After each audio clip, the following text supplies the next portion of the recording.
It's the Blue Vote Cafe, a little bit wonkish, a whole lot of fun. I'm David Schellenberg along with Rachel Oyster. We're the co-chairs for Democrats Abroad in Canada's capital region of Ottawa. Hello, Rachel. Hey, David.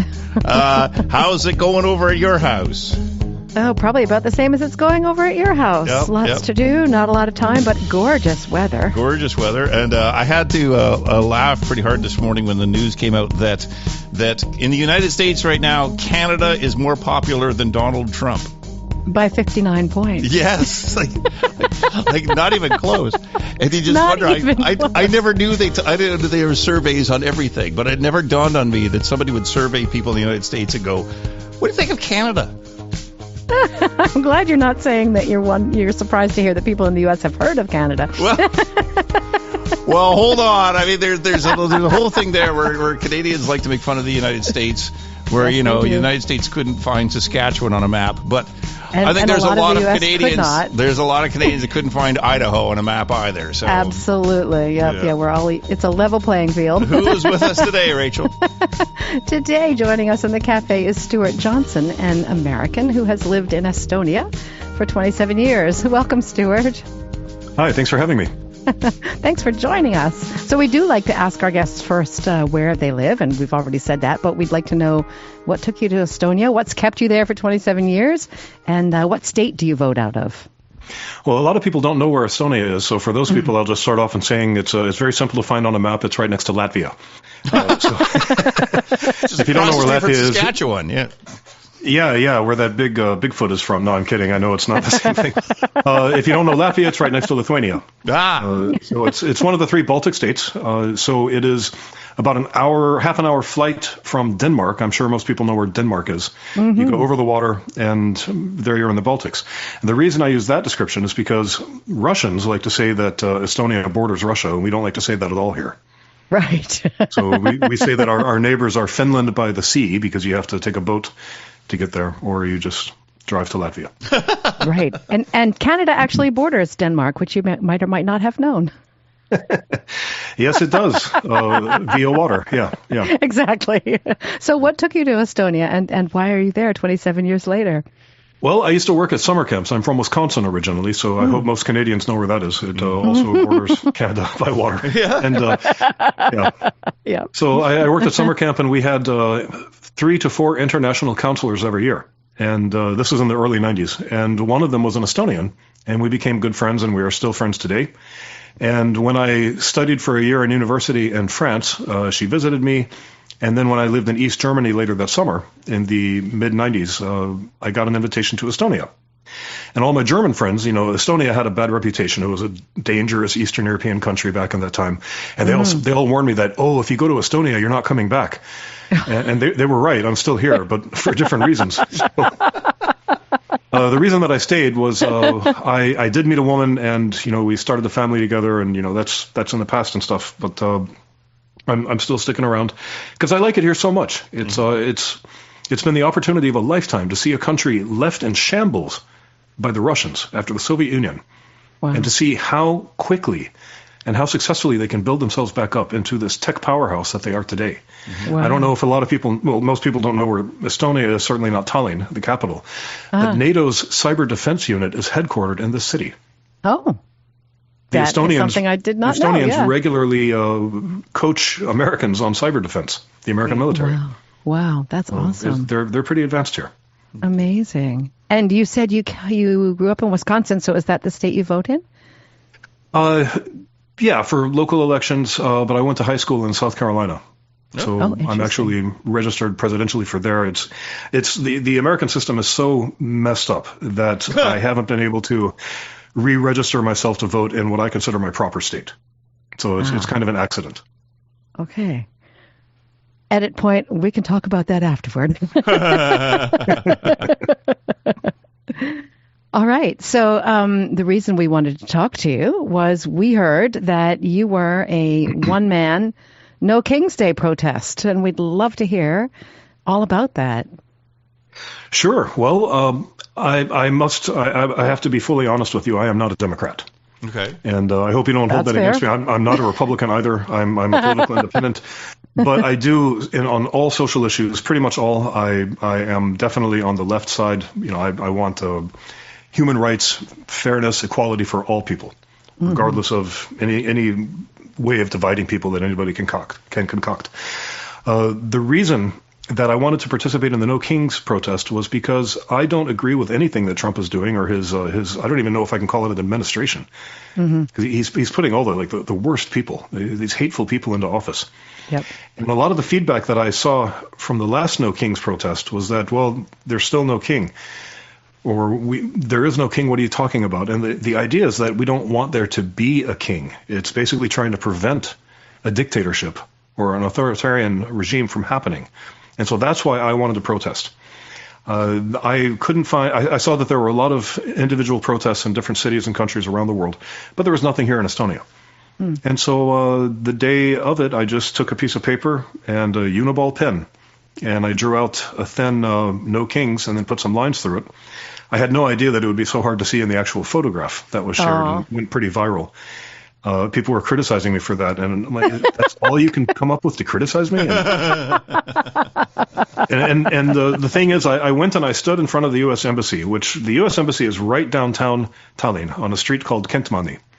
And what they did was they basically plopped the building there. They took over an older building, and then they closed off the entire street. And people live on the street, and they can't drive to their own homes because the embassy wants to be there.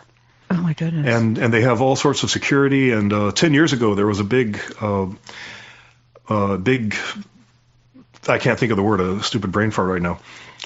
Some big story broke that they were basically monitoring everything within something like a 200-meter radius of the embassy. Wow. So if you lived there, all your communications on social media, whatever, emails, your phone, it's all getting recorded somehow by the embassy. Wow. Now, I don't know if they can hack into this stuff or what, but so what I did was I didn't even take my phone with me. I didn't want to present any kind of danger to the embassy because that was not my intention. And I actually stood on the territory of the apartment building opposite the embassy. And to make sure that I wasn't on, a U.S. property or within some zone or something. And there just happened to be a bicycle right next to it that belonged to somebody who randomly lived in the building. And I got a lot of feedback from that, too. Oh, how cute. He took a bicycle to the protest because he's in Europe. I'm like, you idiot. You're not allowed to photograph embassies. That's why I didn't have a phone. I had not even my bank card with me. I had nothing, just my national ID card. But in case there was any problem. You're making me think of the recent theft at the Louvre. Yeah. People read so much into these photographs, like that viral photograph of that incredibly dapper man, and everyone was like, "Oh, that's the detective who's going to solve the jewel heist, and we have to create a series about him." And of course, it was just a random man who happened to walk by the cops. So that's what your bicycle reminds me of. Oh yeah, People exactly. Reading things into these photographs with no basis. So you're not allowed to take pictures of embassies? Well, that's kind of the understanding. I know that they don't like it. Is it a rule? I don't know. Yeah, because I think we've taken all I did was I stood out there. Here. Yeah, I walked up. Somebody walked by me. I'm not completely unknown here. Somebody walked by me. They took a picture of me and they sent it to me later. And I don't even know who it was. They used like a secondary account or something. Oh my goodness! And so, wow. It was a woman. And right after I got there, 10 seconds later, this person walks by, takes a photo of me. Keeps walking, and then a guard comes out from the guardhouse at the embassy, an older man who is he's basically subcontracted from a local security company called G4S. But the Estonians don't always get the acronym. They just call it G4S, not G-Force. And he came out and he was speaking Estonian to me, and he was already taking video with his phone when he came out of the guardhouse. And he said, "What's your name?" And I told him my name, and I spelled it for him. Because my name is very different for Estonian, so I spelled it. And then he said, "Who took the picture?" And I said, "She took a picture of me, not the embassy, only of me." He said, "Where is she?" And I said, "She left." He looked at me like, "Well, I can see that." And I'm like, "Well, then why'd you ask me where she went?" I don't know. I'm standing here. I didn't follow her and then come back. And then he asked me to repeat my name. I did. And then he asked how long I was going to be there. And I said, "I don't know." And I ended up staying for pretty much exactly 1 hour. Now, because the street is closed off, there just isn't that much foot or other traffic at all. Right. And so I had made my point. I got a lot of criticism for being there for only an hour. But the thing is, there's nobody there. Right. And the whole time, I didn't want to be a threat to the embassy, so I did not even look at the guardhouse. Maybe a couple times if there was a pigeon flying by or something. And I just basically looked left and I looked right and to see if anybody was coming because I was bored. There was nothing to do for an hour. No phone or anything. So the fact that you got criticism for only being there for an hour. I mean, an hour is actually a long time. And there were other observances that didn't last much longer than that. And what a silly basis to complain about, I guess. Oh, I know. I made the statement. And the fact that I got such tremendous feedback and such a massive response from around the world. Tell us about that. That makes the whole thing worth it. I made my statement, and it's done. It's a fait accompli. I can't change it or anything. I didn't break any laws. I didn't do anything wrong. Right. So tell us about the feedback you got. Well, I posted it with the same thing on Threads, Twitter, Facebook, Instagram, and Blue Sky. Mm-hmm. And I got some feedback on Blue Sky and Facebook, and then all of a sudden it started going very viral on Threads, but nothing on Twitter. It's very weird how these different algorithms react differently. Yes. And so I think I had something like 1,000 comments on Threads, all of it in support, and they're all saying, thank you, we see you. It's like they're quoting the movie Avatar or something, like, we see you, or something like that. I thought that was a weird thing to say, but okay, the sentiment is valid, I understand it. Yeah. So I took a screen video with playing Paradise City, I believe, by Guns N' Roses as the soundtrack, and then I was scrolling to the rhythm. I didn't always stick to it, and I said, this feedback is phenomenal, thank you. Yeah. And then a few people commented, wow, I just saw my name there in the video you posted, because the video was also going pretty viral. Wow. And so it was great, and that was, I think it was about 16,000 likes at that point. And I had no idea how big it was actually going to get. I'm glad I recorded that screen recording then, rather than having to go through, 5,000 comments or whatever. I should actually check. Right. And then it started going. Then it started going viral on. It started going viral on Twitter. And Twitter, since the takeover of Elon Musk, has become a veritable hotspot of bots and right-wing trolls, especially Russian trolls. And let's see, I got the total count on Twitter is 1.7 million views. Wow. 8,600 comments, 6,400 shares, and 69,000 likes. Wow. And it was less than that on Threads, but that's because Threads has a smaller user base. Right, For sure. So do you feel obliged to read all those comments, or do you just look at the number and go, wow? After I got the first death threat, I didn't think to take a screenshot of it. I reported it, blocked it immediately. And then I started getting more. There are probably some still up there, but it's like, what did I say, 16,000 comments or something? I can't possibly go through all that. No. I blocked approximately 100 death threats. None of them were like, I'm going to kill you. Nothing that dire or nefarious, but most of them were like, it would be a shame if somebody found out where you lived or something like that. Oh, geez. They're hinting very, very directly that they wish harm upon me. Right. Oh, my God. And all for having a difference of opinion. Yeah. Right. I didn't even say anything. I just said no kings. And it's a fairly mild and what's the word? I mean, it's a long-standing opinion. Well, no, I mean, that's embedded in our democracy. That's why the country exists. It's an opinion we have held in common. Exactly. We fought a war over it. Yep. And so I'm still trying to understand what the big deal is. I mean, there was no King's protests around the world. There was one here, like 2 blocks away from me, which is where the U.S. Embassy is. So what's so special about you? 2 blocks now, they're probably listening to us right now. Yeah. I highly doubt it's only the American Embassy in Estonia that surveils neighboring vicinities. Right. You're probably right. Yeah. But yes, we haven't heard of. Why did yours go so much viral compared to all the rest of it? Probably because of the photograph. If I had just said the text, it would have gone a little bit viral, but I think that it actually showed that there's just one dude standing there. Right. In a country that many people have never think about. Yeah. And by the way, I was wearing the colors of the Estonian flag. Oh, much. Interesting. Which are what? Blue, white, and black. No, blue, black, and white. Blue, black, and white. Right. It simulates the blue sky, the dark forest in winter, and then the white snow on the ground. Oh, so very 3 horizontal nice. stripes. Yeah.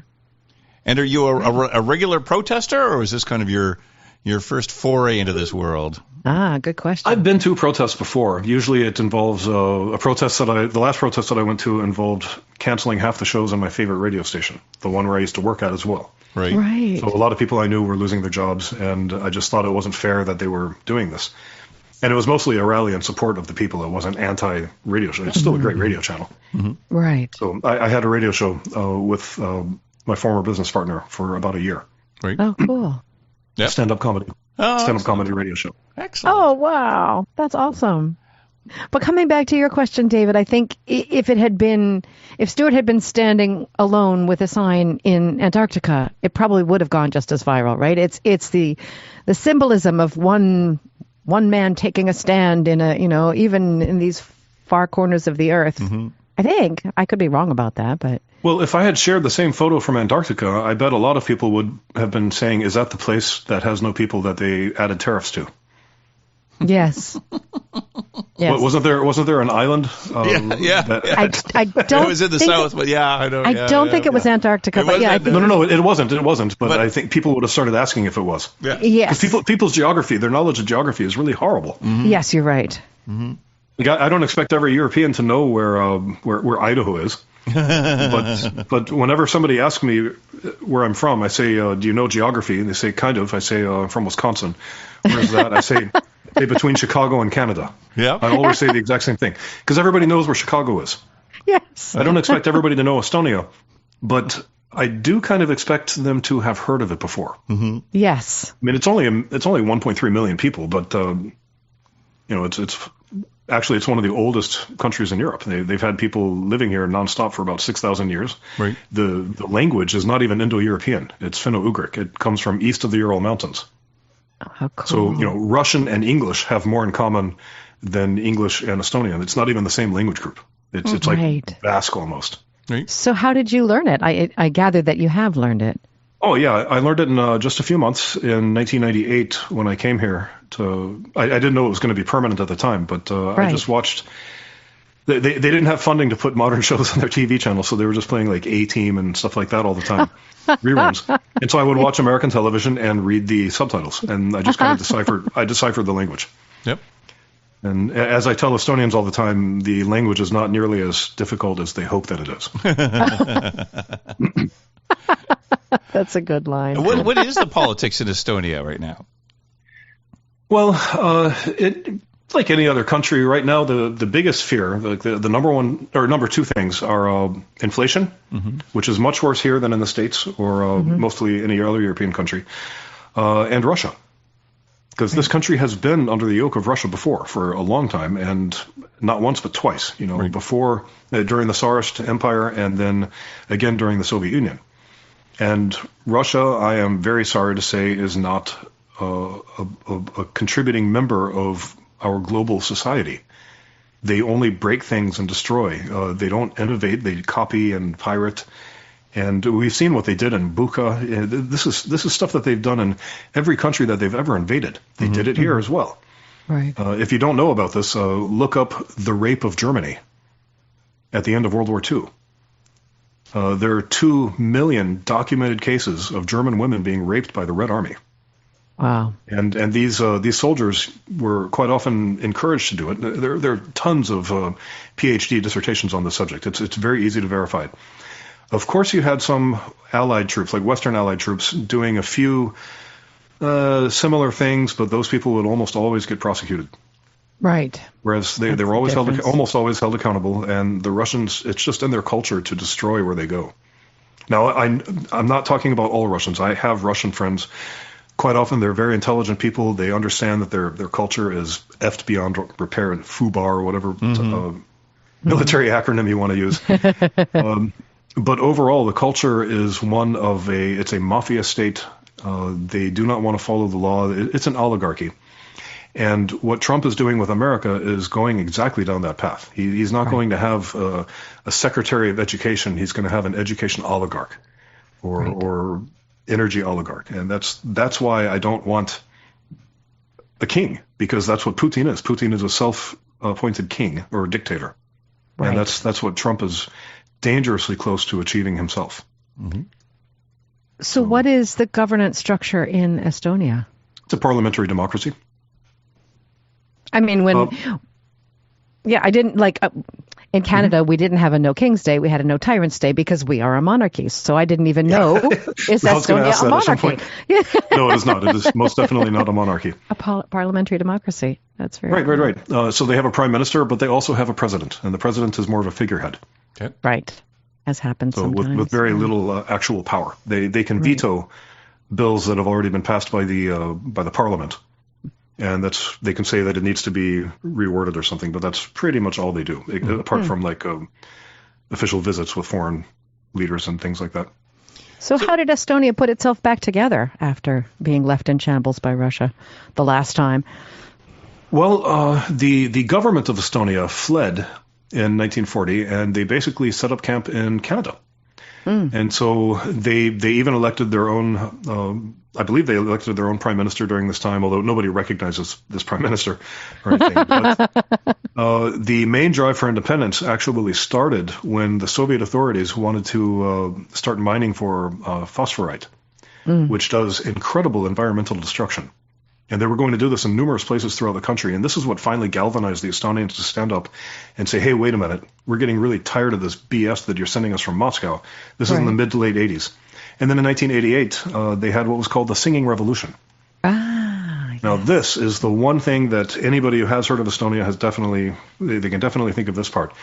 Estonia has this thing about every 5 years, typically, called the Song and Dance Festival, or the Song Festival, where they get all the best choirs from around the country, thousands of them, hundreds of them at least, and they put together a massive choir. I think the most recent one was about 33,000 people. Wow. And they have one amphitheater.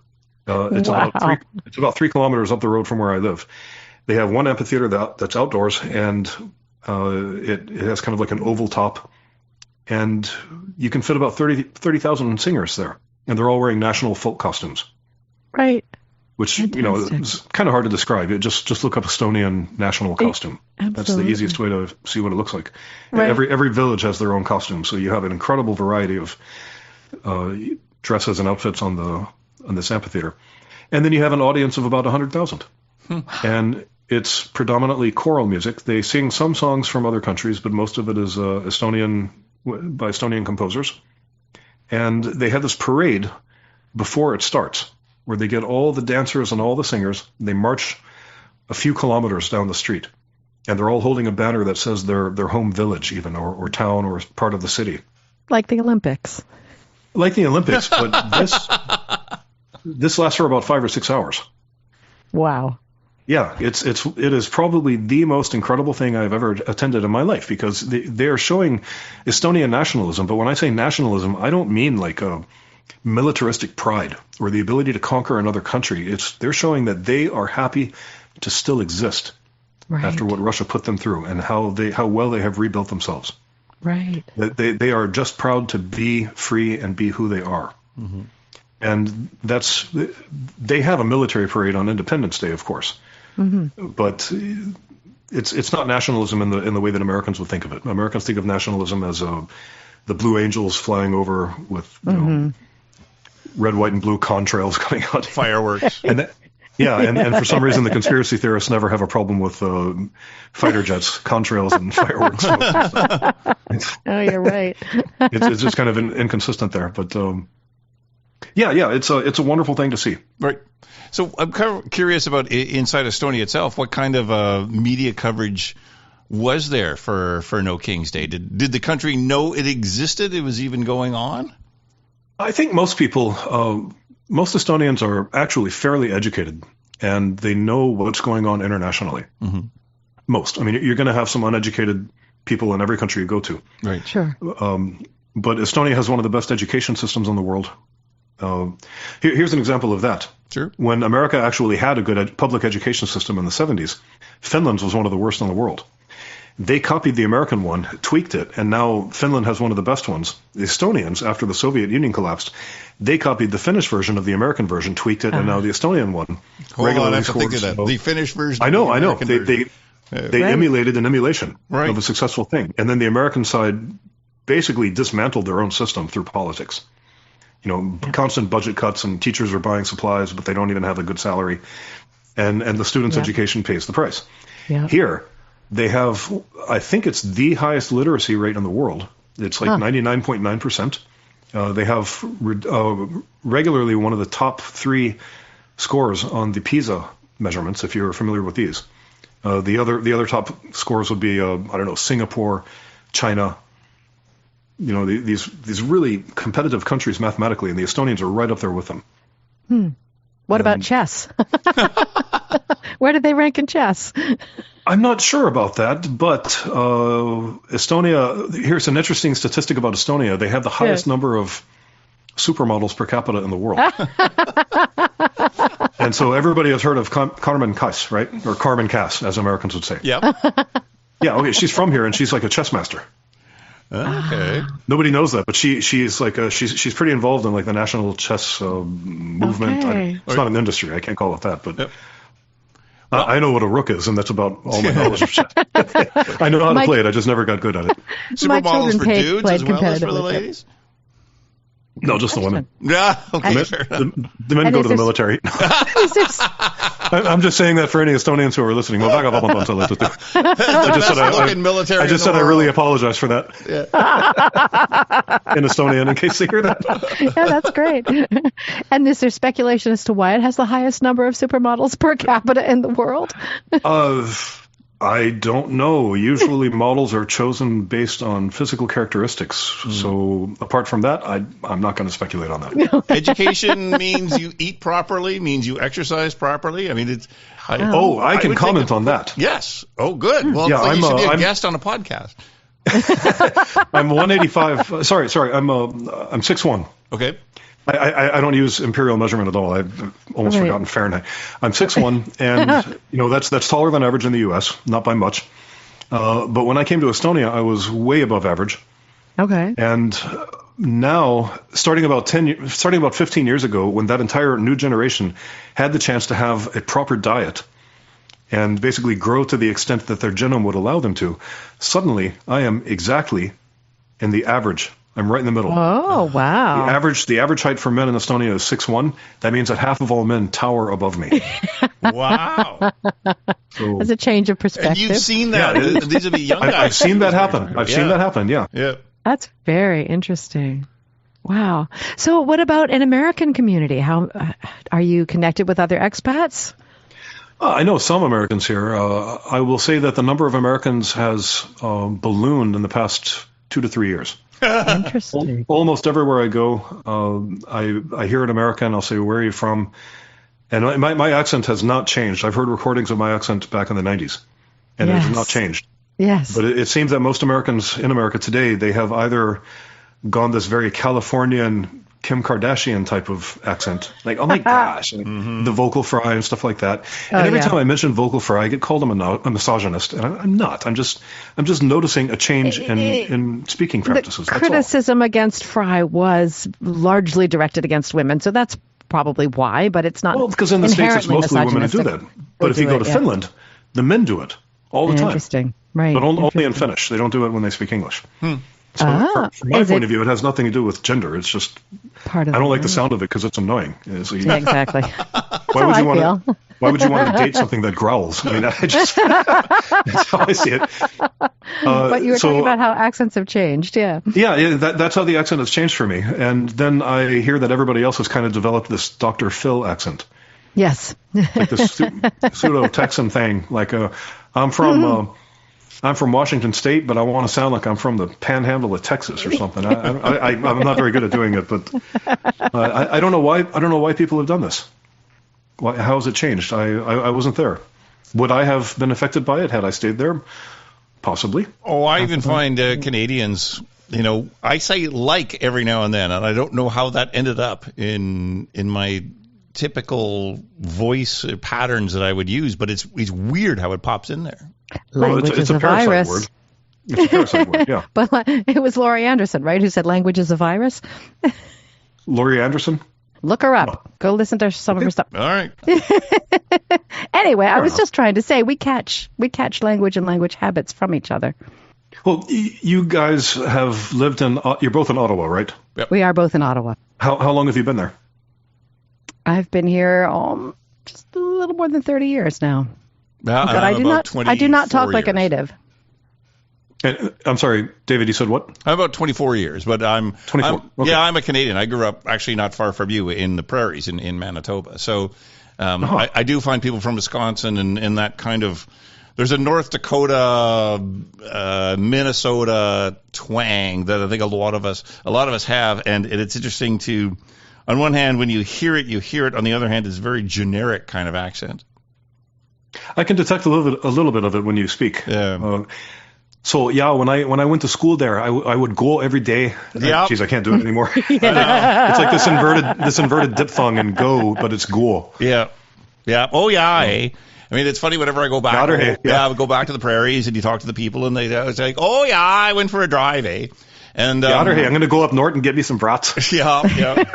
And around here in Ottawa, there's another. It's a beautiful twang. It's this Ottawa Valley twang where you don't go for a drive, you go for a rip, and it's a rip. Yep, you go for a rip. But it's disappearing. The Valley accent Ottawa Valley is. Accent is disappearing. Yeah.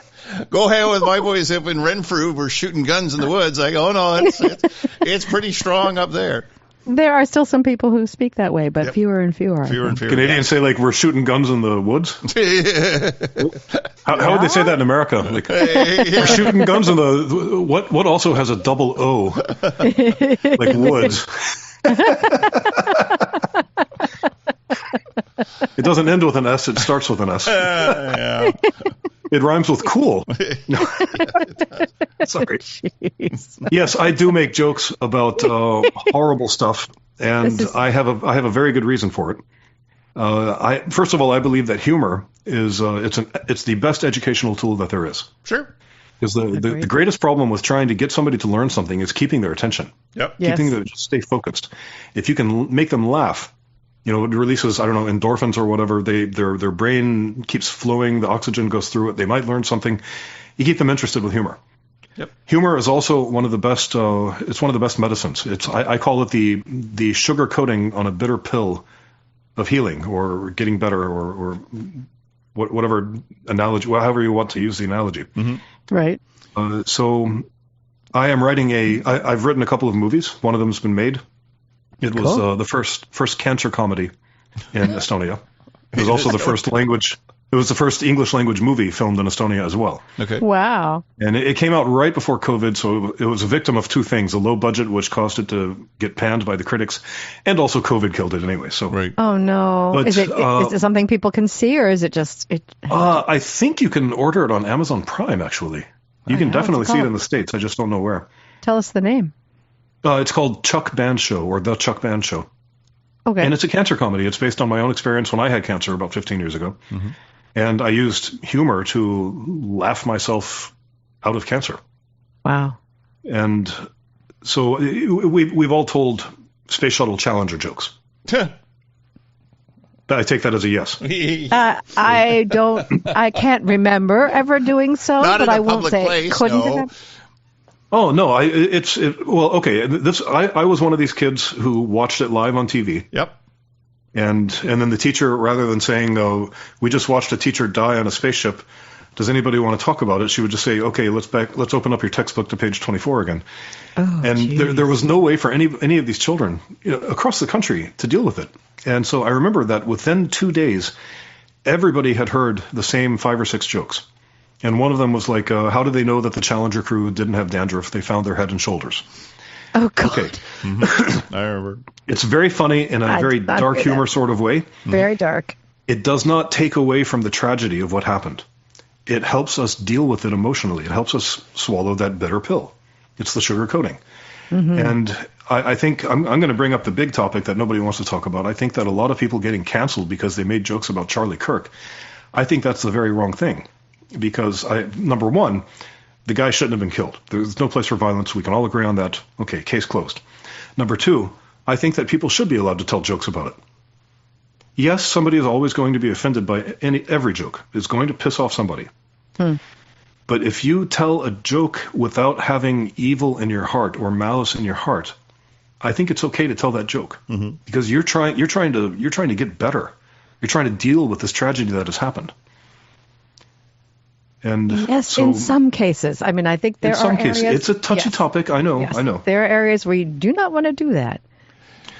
Right. You don't want to do that, but that's because the people are intolerant of it. Whereas these people who are intolerant of Charlie Kirk jokes are also intolerant of anybody who is not exactly like them. Mm-hmm. That is true. I find that a little bit of a catch-22 there. There's a lot of politics in that as well, where, how far do you go on a joke? What's acceptable on a joke? It's interesting that to look at the late night comedians at the moment. Greg Gutfeld on Fox News Channel is the biggest by far of the late night hosts. Exactly. Because over there you wouldn't get Fox News Channel to be able to watch him. But Fox at 10 p.m. Eastern Time does a comedy show. And where everybody else, you could argue a lot of the late night comedians lean to the left, and I found do sometimes almost the identical joke on all their shows. And here's one person on the other side of the spectrum. He's also on earlier. He's at 10 o'clock at night instead of 11:30, so he has that advantage. But tells a lot of jokes that a lot of people on the left would find completely despicable and inappropriate. But because he's kind of standing out there in a field that nobody else is going after, pulls in some huge numbers. I respect that, so long as he's not preaching hate. Because I've never heard one of these left-leaning Stephen Colbert, Jimmy Kimmel. I've never heard them say that people are sick because they support Trump. They might say that they're stupid. Right. But if you say that somebody's stupid, that's a big difference between saying that somebody's sick. Well, that's what Kimmel pulled off, right? Yeah, that's true. It was the Charlie Kirk line. Yeah. So he touched it. I know what you're saying. He didn't quite go there, and that's certainly one of the arguments, but he certainly hinted at it. Yeah, well, I made a Charlie Kirk joke, and I'm gonna come full reveal with it. Okay. I'm not gonna repeat the joke. Mm-hmm. Now, right. when Trump got shot, everybody said Trump got shot. He didn't get shot. He got grazed in the ear. There's not even a scar there anymore. Right. And then you had all these people. You've seen, I'm sure, the pictures of Trump supporters wearing this big white bandage on their right ear. Like, why would they do that? Right. To show solidarity with this guy, you put a bandage on. If he had broken an arm, would they walk around in casts for a week? I mean, maybe so. I call that Trump derangement syndrome. It's like just being too centered on the guy. Right. Well, like he's a king. Yeah. Anyways, They all said that Trump got shot. And then I heard that Charlie Kirk got shot. I didn't know where, and I certainly did not know that that the poor man had died. At that moment when I made that joke, I did not know it. So I made a joke about how he looked. I think I compared him to Butthead from Beavis and Butthead. Right. And, Trump has made so many jokes about how people look. He has mocked the infirm, the physically disabled. Yep. Why is it not allowed for somebody to mock somebody's appearance on the right, somebody who has spread a lot of hate and distrust and fear throughout the community? And so it is not from a place of malice that I was doing this. I was just making a joke about some guy getting shot, and I thought that he had been shot like Trump had been shot. Grazed on the ear like Trump, grazed on the shoulder, who knows? Right. When I found out that he had died and where he had been shot and just how gruesome it was, I decided to own my joke. And I left it up there, and I said, I'm sorry that I made this joke. I shouldn't have, and I'm going to leave it up there as an example of basically how to apologize, how to take responsibility for making a mistake. Because there aren't too many people doing this on either side. No, it's true. Not many people are doing this. What kind of feedback did you get on that? It didn't get much attention at the time, but then when this No Kings protest tweet started going, that's when I started receiving the death threats. And so eventually I just deleted the tweet. But people had taken screenshots, and okay, that's going to stay up there. I'm fine with it. If anybody happens to be listening, I hope that you understand that I did not make that joke in the way that you think that I did. Right. Yeah. It's a very different context, because a lot of people on both sides, they don't understand the concept of context anymore. Yeah. Well, it's the same thing as looking at the bike in your picture and thinking, oh, he biked there because he lives in Europe. It's exactly the same thing. Yeah. Exactly. And they're actually trying to get rid of a lot of traffic on the roads and force people to ride bikes. They're opening up bike lanes. So it's like they have the opposite problem. Everybody drives here. Mm-hmm. Right. So, right. It is interesting to use humor as a way to deliver the news. And I find we're in a weird situation now where, there's no 6 o'clock newscast anymore. There's no morning newspaper anymore. So Where do people get news from? And a lot of times TikTok. with kind of my group of friends, they're getting it off of social media, and most of the time it's a rather sketchy social media post that usually has either something humorous in it or something gruesome in it. And that is where news comes from. And I just wonder something outrageous. Are you finding the same thing there as well? Kind of. They're having the same problem with getting rid of print periodicals in general. I mean, you still have newsstands and, a big, lavish magazine selection. Even for such a small country, they've got, 50 or 60 local magazines. Wow. We don't in Canada. Newspapers. No, and we have 10 times as many people. That's crazy. But all the newspapers are owned by basically two groups. And they're kind of competitors. Luckily, they're not too far to the left or the right. Estonia has consistently in the past 10 years been in the top 3 in terms of freedom of the press in the world. Wow. This country is really close to number 1 in so many categories. Yeah, that's one reason why I really like living here. Mm-hmm. Yeah. And people say, like, if I'm participating in this No Kings thing, then they just automatically equate me with being a left-winger or a Democrat. Right. Which, okay, fine, that's fair enough. But that also is very indicative of binary thinking. Yes. We do not live in a binary world, though. We live in a very multiple shades in every direction. Yep. So I don't think in terms of left or right or wrong or us versus them. I think that's a very dangerous way of thinking. And that is how the American mindset has been formed over decades or even centuries of only having 2 main political parties. And people are also making those assumptions about Indivisible itself, right? Which is also not true because they're not doing it as Democrats. Yeah. It goes all the way back to the... Yeah. To answer your question, Estonians don't have this binary way of thinking because they have a parliamentary democracy, much like Canadians. You have multiple parties. You hardly ever have one party win an outright majority of 50.1%, I think is what it would need. You have 2 parties who have maybe 25 or 20%, and they bring along a smaller third party so that they can get that majority. And that's called a coalition. And then these people are forced to compromise to get legislation passed, and it forces people to take multiple points of view into account when you're actually passing legislation. And that, in my opinion, that creates a more sustainable country. If we have binary thinking in America, that's not going to last very long, and we are seeing it right now. Yeah, that's true. It's just not sustainable. I would make an analogy of a top, like a spinning top, or you put a mark at opposite sides, just so you know where it is, and then you spin it, and it's going to stay perfectly balanced for a very long time. Now, with people becoming more extreme to the left and the right, add like a toothpick to the top of that top, and then put the mark at the end of the toothpick. That thing's going to start wobbling and get out of control and crash much, much sooner. And that's what's happening right now. But there's nothing new to that in American politics. It's been a 2-party system for a while. It has. And now we are seeing the fruits of that. Whereas if they had had a multi-party system, maybe we wouldn't have even had a civil war. Because that was basically 1 or 0. It was a binary disagreement. Like, of course we had to get rid of slavery. Right. But there were only 2 political parties involved in that, two dominant ones. And we are having the same problem now. Yep. Maybe if we had had a multi-party system, the Civil War wouldn't have happened. We wouldn't be where we are now, and we would have another 5 years to go until AI destroys us all anyway. Oh, what a cheery thought. Yeah. Or China takes over, whichever. I don't think China's going to take over. No. They're going to try, but then AI will kill us all anyway. So make the same joke twice in a row.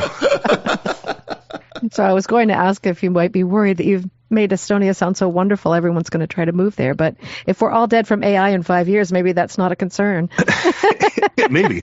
CNN actually did an article on me a year ago, 2 years ago, I can't remember.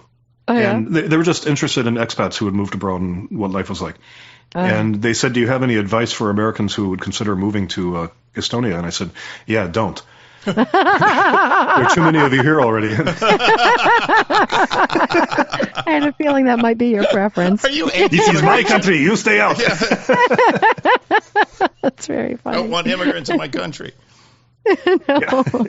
No more white people, please. Whoa, I can't say that. Oh, dear. I love taking topics that you really shouldn't make jokes about and then making jokes about. You're punching the shark in the nose. That's what you're doing. That's what you got to do, yeah. That's why you had your stand-up comedy radio show. Yeah. That was fun. I was the first person ever to do stand-up comedy in this entire country. And so, seriously, what? 2010. Wow. 3 other guys I knew, we formed a group called Comedy Estonia. And the first night that we did a show, I happened to be the first person on stage that night. Just a very, very small bar with a capacity for about 20 people, and we crammed about 80 in there. My God. Sitting on each other's laps? And it was, everybody was standing. It was wildly successful. And so we started touring. We did multiple cities, and now you've heard of a guy maybe named Ari-Matti Mustonen, who is becoming very popular in the U.S. He's from Estonia, and he came from Comedy Estonia. Oh, nice. So we have had an effect. Anyways, technically I was the first person to do it that night, and so I can claim something that maybe 200 people in history can ever do, that they were the first person ever to do stand-up comedy in a country. So that's kind of cool. That's a wonderful credit. Yes. It is. Yeah. This has been such a pleasure, Stuart. I'm just wondering if there's anything else you want to talk about before we wrap up. Anything you want. I'm like I showed you, I had an espresso right before the show. It's just after midnight here. I think it's finally starting to kick in. At the moment where we're ready to release you to go to bed. We're up for another 3 bedtime hours. there, it's dinner time here. We're hungry. Well, if I could, I would plug a book that I wrote. Please do. Yes. I wrote a somewhat fictional and true story about my first 20 years in Estonia. It's called Tales from Estonia. I self-published it on Amazon. Cool. And it's got pretty good reviews, and it's basically telling how the country has changed, because I wrote the book in 2 timelines that it alternates chapter by chapter. So you can compare the 90s to modern day, and just the culture shock that I experienced, and how I came to love this country so much. And it's I've even written a sequel, so it's like Wow. $10. Yeah, the sequel is called get ready for it, More Tales from Estonia. It took me a long time to come up with that title. Yeah, that was a hard title to come up with. Yeah. And you're writing another movie, you said? Is that something? Yeah, I'm writing a slapstick movie. I came up with the idea before I even heard that there was a Naked Gun reboot or that Spaceballs 2 was coming up. Yeah. Right. Yeah, and this is going to be more for international audiences. Okay. And it makes fun of politics on both sides. There's a lot of just silly, safe humor in it, and something to watch for. Yeah, there is somebody reboot. I think you can do better. I have, yeah. Yeah. There is. I think this is going to be better. I certainly hope so. I do have somebody in Hollywood who is interested in reading it, so that's a big plus. Fantastic. So we'll see what happens. Yeah, wonderful. Well, thank you very much. Thank you for having me. Our pleasure.